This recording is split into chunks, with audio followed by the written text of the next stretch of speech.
Ryan never thought his marriage would unravel over a game, a wager so cruel it could only be born out of arrogance. For 7 years, he had believed his wife Kendra was his partner, his comfort, the one who held him together after his brother's tragic death. But 2 weeks ago, a simple LinkedIn message cracked open that illusion. The message came from Ewan, one of Kendra's co-workers, a man Ryan barely knew but had always respected for his quiet, no-nonsense demeanor. "Hey man, this is awkward, but you need to know something. Check your wife's Venmo transactions with Bianca, Lorraine, and Fiona." Ryan had stared at the screen, confused, the faint blue glow of his phone casting long shadows in his apartment. Why would a coworker message him something like that? Curiosity turned into dread as he opened Kendra's Venmo history.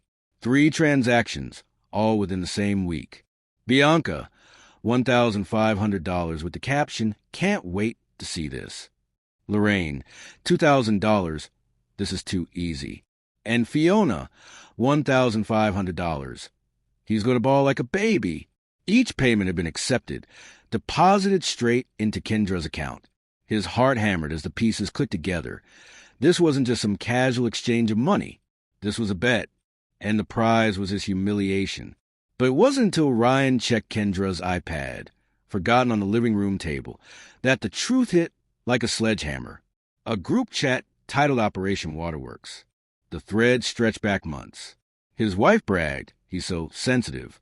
I can make him cry in under 5 minutes." Dad issues, dead brother. The whole trauma package. It's like a crying speed run. Laughter followed from her friends. Encouragement wrapped in cruelty. They set the rules. She had to make him break down in public, ideally on their anniversary at a fancy restaurant. Tears were currency, and Ryan's pain was worth $5,000. As he scrolled, Ryan's vision blurred, not from tears, but from rage. Memories surfaced of Kendra's arms wrapped around him after his brother's funeral, whispering promises of support. Had she been memorizing his pain then, tucking it away for the day she could weaponize it? His stomach twisted. This wasn't just betrayal. It was premeditated exploitation of the deepest scars he carried. He sat in silence for what felt like hours, the dim light of the iPad flickering on his face. Outside, the city moved as usual. Cars honked, people laughed, life went on. But inside, Ryan's world was collapsing. Every loving moment of the last 7 years suddenly felt poisoned, every touch tainted with suspicion. Kendra wasn't the partner he thought she was. She was a gambler, and his soul had been the stakes. And yet, beneath the crushing weight of betrayal, something else stirred in him. Not defeat, but resolve. If Kendra wanted performance, she would get one. But the tears she was counting on would never fall. Instead, Ryan began to plan the role of a lifetime.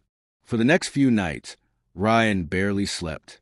Every time he closed his eyes, he saw those words again, dad issues, dead brother, the whole trauma package. His chest would tighten, his breath catch, and then he would sit upright in bed staring at the shadows on the ceiling. This wasn't just about money. It was about trust. The woman who once wiped his tears now schemed with her friends to profit from them. He thought back to his brother, Michael. 6 years ago, a drunk driver had stolen Michael's life in an instant. Ryan had been the one to identify the body. The memory etched into him like a scar. Michael wasn't just a sibling. He was Ryan's anchor, the one who kept him grounded through life's storms. Losing him had felt like being dropped into an endless ocean. And in that ocean, it was Kendra who had pulled him to the surface. Or so he had believed. Now he realized she had only been learning where he was weakest. Ryan reached out to his old college friend Terrence, a lawyer who had always been the kind of man to spot a loophole in any plan. They met at a quiet cafe, the kind with scratched wooden tables and the faint smell of roasted beans hanging in the air. Terrence listened in silence as Ryan laid out everything, the Venmo payments, the screenshots, the group chat. When Ryan finally stopped, Terrence leaned back, his expression grim but resolute. "Prenup?" he asked. Ryan shook his head. "Kids." Another shake. A slow grin spread across Terrence's face. "Then my friend, this is going to be fun." But Ryan knew fun wasn't the word for it. His heart was heavy, his body tense. Betrayal didn't just vanish when you found a legal way out. So he went further. He met Ewan in person, the man who had first reached out.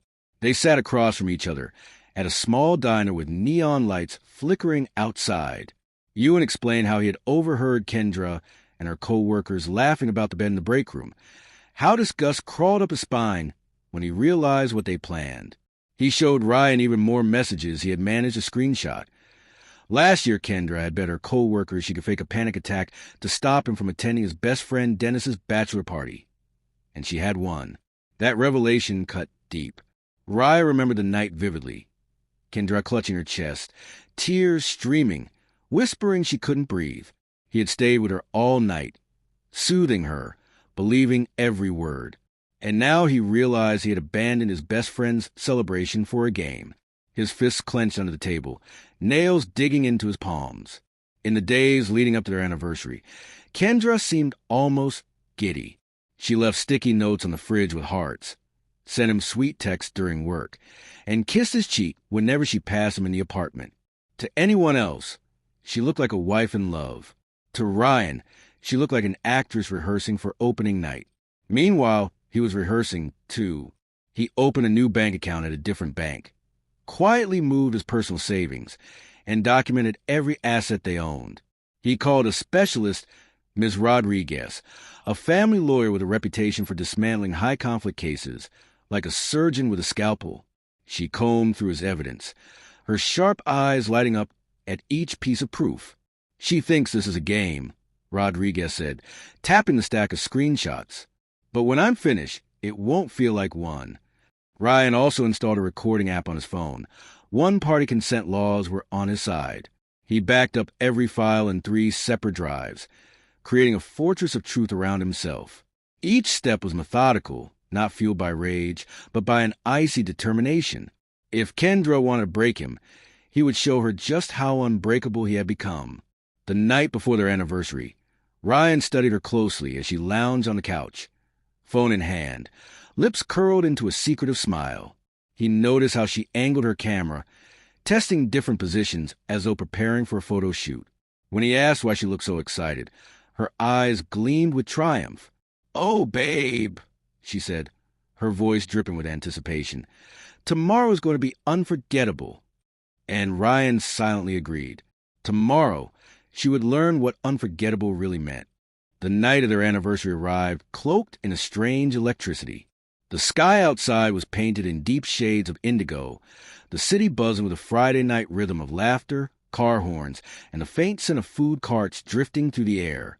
Ryan adjusted his tie in the mirror one last time, straightening the knot with deliberate precision. His reflection looked calm, collected, but beneath the polished surface, his mind was a storm. Kendra emerged from the bedroom in a flowing crimson dress, the kind she knew he loved. Her lipstick matched the dress perfectly, her hair curled and shimmering under the soft glow of their apartment lights. She twirled once, smiling as though this evening was meant to celebrate 7 years of love rather than serve as the climax of a cruel wager. "What do you think?" she asked, her voice lilting. Ryan forced a smile, his heartbeat steady. "Perfect," he said. And in a way, it was perfect. The perfect costume for performance she thought she controlled. When they arrived at Ristorante Angelo, the atmosphere enveloped them immediately. The faint scent of garlic and butter wafted from the kitchen, mingling with the sharper notes of red wine. Candlelight flickered on each table, casting golden halos that danced across the walls. Soft Italian music played in the background, violins weaving to the clinking of cutlery and the low hum of conversation. Every detail screamed romance, intimacy, a place designed for celebrations and memories. The hostess led them to their table near the center of the dining room, where they would be surrounded by curious eyes and attentive ears. Kendra's face glowed with satisfaction as she slipped her phone out, setting it against a wine bottle with the camera angled toward Ryan. "For memories," she explained sweetly, her smile a mask hiding the sinister intent. Ryan opened his briefcase and placed it beside his chair. Kendra raised an eyebrow. "What's in there?" she asked with a playful grin. "Your surprise," Ryan said, his tone even controlled. "You'll see soon enough." Dinner began innocently enough. Appetizers arrived. Fresh bruschetta glistening with olive oil, calamari lightly crisp, their lemony scent cutting through the air. Kendra laughed at small jokes, brushed her hand across his, and made small talk about work. But as the meal stretched on, her mask began to slip. She pushed the conversation gently, steering it toward topics she knew would sting. His career, their future, his family. Each word carefully selected, like a predator circling prey. Ryan answered with calm, almost cheerful responses, deliberately dulling his tone. He spoke about projects at work, the weather, even complimented the restaurant's decor. His restraint frustrated her. He could see it in the tightness of her jaw, the way her smile faltered before snapping back in place. Her eyes flicked toward her phone more than once. No doubt her audience was waiting for the grand performance. Finally, the waiter poured wine into her glass and water into Ryan's. She raised her drink, her smile brightening with rehearsed sincerity. "To 7 years," she began. The room seemed to quiet just slightly, the kind of natural hush that comes when people sense a moment worth eavesdropping on. She leaned forward, her voice soft but sharp as a knife. "You know, I've been thinking about your brother a lot lately." Ryan's chest tightened, but his face betrayed nothing. He nodded faintly, letting the words wash over him. "It's just so sad he never got to see the man you become," she continued, tilting her head with mock sympathy. "I wonder what he'd think about your career. Remember how he always said you'd run a company by now?" Ryan's knuckles pressed against the underside of the table, his nails biting into his palm. His brother had never said that. Michael was a teacher, a man who believed happiness mattered more than titles or promotions. But Kendra twisted the memory, weaving poison into a bond that once gave him strength. And she wasn't done. Her voice lowered, intimate yet cruel. "And your dad," she said, her eyes locking onto his. "He always wanted grandkids by now, didn't he? Must be hard, knowing you've disappointed both of them." Gasps rippled from the table beside them. A young couple froze mid-bite, their eyes darting between Ryan and Kendra. The tension thickened, clinging to the air like smoke. Kendra pressed on, relentless. For nearly 5 minutes, she peeled open every wound Ryan had ever shown her in trust. Each insecurity, each grief, each secret vulnerability, weaponized in front of strangers. Her phone's camera captured it all, her expression sharpening with satisfaction as she waited for him to crack. Ryan let his eyes water slightly, not from pain but from control. He thought of the Lion King, of the scene where Mufasa fell, using the memory as a trick to bring tears to the surface. His chest rose and fell, just enough to look like he was breaking. Kendra's lips curved. She was close. Then she leaned forward for the kill, her voice dropping to a whisper meant to shatter him. "Ryan, I need to be honest. I've been thinking about our future, and I'm not sure you're emotionally stable enough for the life I want. Maybe we should consider—" But before she could finish, Ryan straightened, his eyes clear, his voice firm. "You're absolutely right," he said, cutting her off. And in that instant, the entire restaurant seemed to hold its breath. Kendra froze, her mouth still half open, the unfinished sentence hanging in the air like smoke. The smug confidence she had carried all evening faltered, replaced by a flicker of confusion. Around them, the restaurant had gone eerily silent. Forks paused midway to mouths, glasses of wine trembling in nervous hands. Every pair of eyes turned toward their table, sensing something monumental about to unfold.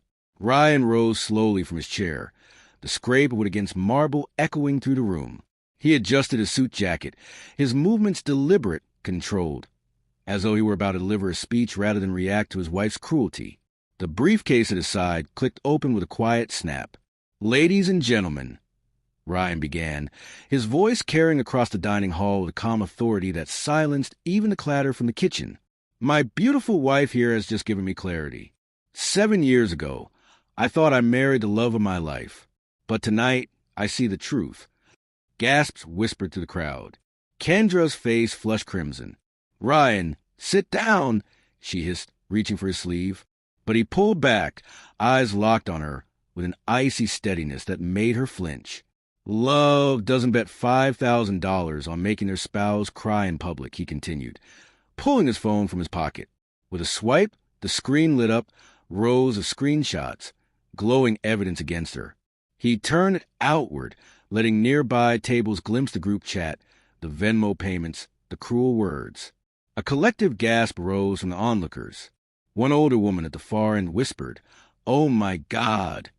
Kendra lunged for phone, her red nails flashing under the candlelight. But Ryan was faster. He snatched her own phone from the table, holding it high. "Were you recording this with Bet, Kendra?" "Hi, Bianca, Lorraine, Fiona, enjoying the show."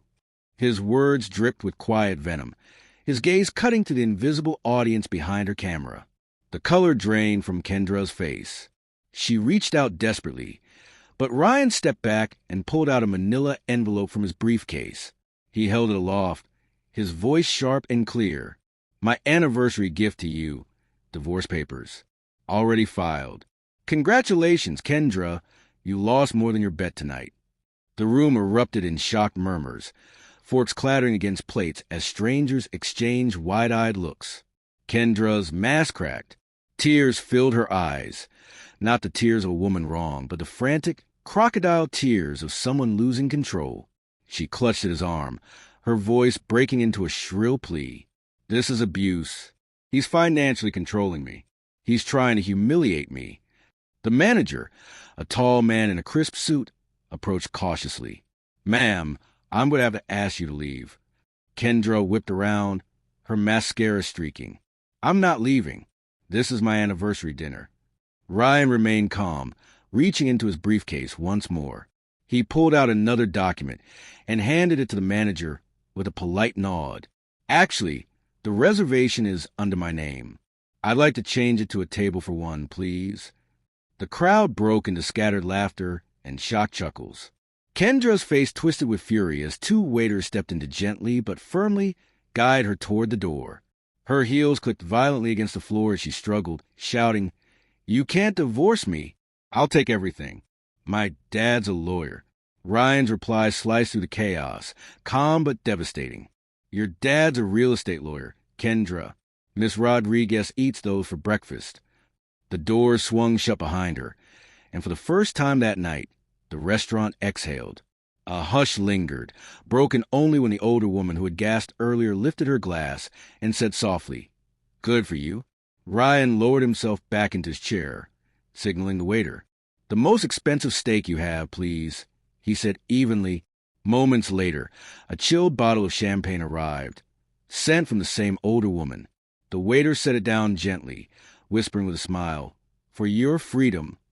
Ryan lifted the glass, the bubbles fizzing like fireworks, and for the first time in years, the weight on his chest began to lift.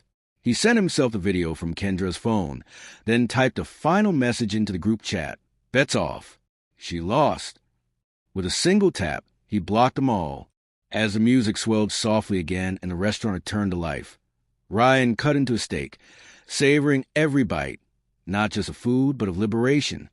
The days after the dinner spread like wildfire. What had begun as a private confrontation in a restaurant became a story whispered across neighborhoods, passed from phone to phone, until it erupted on social media. 3 patrons at Ristorante Angelo had caught the scene on video. Kendra's taunts, Ryan's reveal, her screaming exit. Though they didn't post it publicly, the clips leaked into local Facebook groups, enough for the community to piece together the truth. The title spread like a flame. Wife bets $5,000 to humiliate husband, loses everything. Kendra's carefully curated image of the perfect, loving wife crumbled overnight. On her social media, she painted herself as a victim, claiming Ryan had ambushed and abused her. But the screenshots, the Venmo payments, the recordings, all of it told another story. Strangers, coworkers, and even family members turned on her. The once proud woman in the red dress was now a spectacle of pity and disdain. Her coworkers, Bianca, Lorraine, and Fiona, were quick to distance themselves. They swore it had been a joke, nothing serious. But their digital fingerprints betrayed them. The payments, the mocking captions, the gleeful encouragement. Their company didn't hesitate. Coordinating bets on a colleague's pain through work systems violated every professional code. Within weeks, all 4 women were terminated, their reputations tarnished. The fallout in Kendra's personal life was just as brutal. Her father, the lawyer she so often bragged about, threatened Ryan with lawsuits. One email from Miss Rodriguez, packed with screenshots, silenced him instantly. Her mother, Agnes, called Ryan in tears, begging him to reconsider. She was just having fun with friends, she pleaded. Ryan's voice was cold when he replied, "Fun is not weaponizing my dead brother for cash.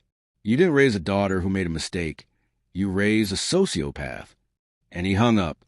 But Kendra didn't stop there. She stormed Ryan's workplace, shouting lies about financial abuse, even whispering rumors that he was secretly gay and cheating. She tried calling his mother with a fabricated pregnancy story. When that failed, she broke into his apartment and smashed his gaming setup in a fit of rage. But Ryan had been prepared. Insurance covered the damage, and security cameras captured everything. Police filed charges without hesitation. Her desperation reached its darkest point when she sent Ryan an email. "If you don't take me back, I'll kill myself." Ryan didn't flinch. He forwarded the message to her family and called 911 for a wellness check. Kendra was placed on a 72-hour psychiatric hold, where, instead of remorse, she tried to spin her story for sympathy. The psychiatrist saw through it, recommending extended therapy for narcissistic traits. Meanwhile, Ryan's life began to bloom again. Therapy sessions helped him process not just a betrayal, but years of manipulation he hadn't recognized until now. He reconnected with friends he had drifted from, like Dennis, whose bachelor party he had missed because of one of Kendra's fake bets. Over beers, Dennis clapped him on the back and said, "We all knew she was toxic, bro. We just waited for you to see it yourself." Ryan laughed, bittersweet, realizing how blind love can make a man. Then came Celeste. She wasn't flashy, nor manipulative. She was steady, kind, and unafraid to laugh at the absurdity of Ryan's past. She listened when he spoke about Michael, about his father, about the weight he carried. For the first time in years, Ryan felt heard without being studied, loved without being calculated. The Mustang his father left him, a 1967 beauty Kendra had once tried to convince him to sell, was fully restored now. Its polished chrome gleamed under the sunlight, a symbol not of grief but of resilience. When he slid into the driver's seat, engine roaring, he felt something he hadn't in years: pride. Kendra's world, however, continued to unravel. She moved back into her parents' home at 35, working part-time at a cell phone store. Every job application she sent out seemed to backfire. Ewan, the co-worker who had warned Ryan, made sure HR departments knew the truth. Even her attempt to start a blog called Surviving Narcissistic Abuse was torn apart when readers flooded the comments with screenshots of her group chat. Within a day, the site was gone. And yet, even at her lowest, she couldn't stop reaching out. One last email arrived in Ryan's inbox, bitter and self-pitying. "I hope you know what you threw away," she wrote. Ryan stared at the words for a long moment before typing his reply. "I know exactly what I threw away. A manipulative, cruel person who bet money on my humiliation. Best decision of my life." Her response came quickly. "You were supposed to cry." Ryan leaned back in his chair, a wry smile tugging at his lips as he typed his final message. "I did. Tears of joy when you left." Then he hit send and blocked her for good. The divorce was finalized soon after. Ryan expected to feel sorrow, maybe even regret. But instead, as he left the courthouse, he felt free, as though he had been holding his breath for 7 long years and could finally exhale. His credit score rose. His nights grew quieter. His world felt brighter. Looking back, he realized the most dangerous prison is the one built on love, twisted into control. And the greatest freedom is walking away. To anyone who heard his story, he had one message: trust your gut. Don't ignore the red flags. Never let someone weaponize your pain for entertainment. And if they try, show them that tears aren't the only ending. And with that, Ryan drove off in his Mustang. The engine's growl carried him toward a life that was finally, truly his own.